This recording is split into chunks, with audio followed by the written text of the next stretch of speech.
चलो नमस्कार, प्रणाम। हम सिंगर अर्जुन लाल यादव अहिरान स्टार आप लोग के समक्ष तमाम दर्शक के पैर छू के प्रणाम करतनी।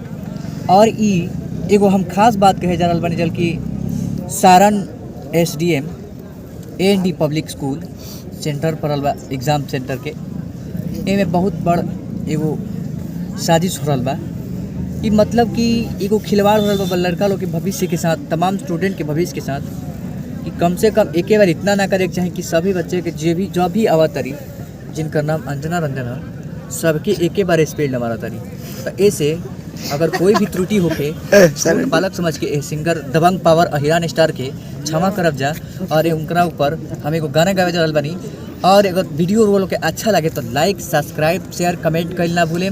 और इतना एक गाना के हाईलाइटेड करी ताकि हमारा साथ साथ SDM के भी नाम हाईलाइटेड होके।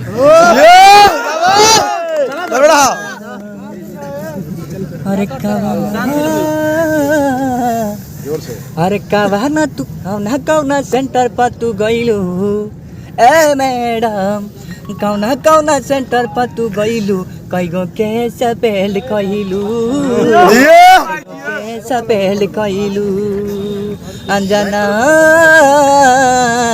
सारण SDM काहे भइलू, कईगो के सपेल कइलू, कईगो के सपेल कइलू।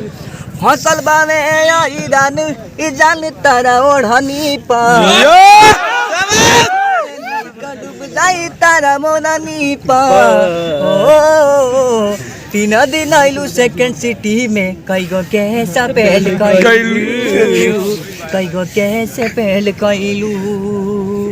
अरे 2 दिन आइलू फर्स्ट सिटी, दूगो के लेके चल गई। कालिया के रूम में गइलू, कॉपी चेक कइलू, आई कार्ड कइलू हो, धियो के साइन चेक कइलू, ई नौवा क्लास के लइका देता परीक्षा हो। सुजीत विषय के अर्जुन के संजय के जियल मुश्किल कइलू। और कौना सेंटर पर तू गइलू,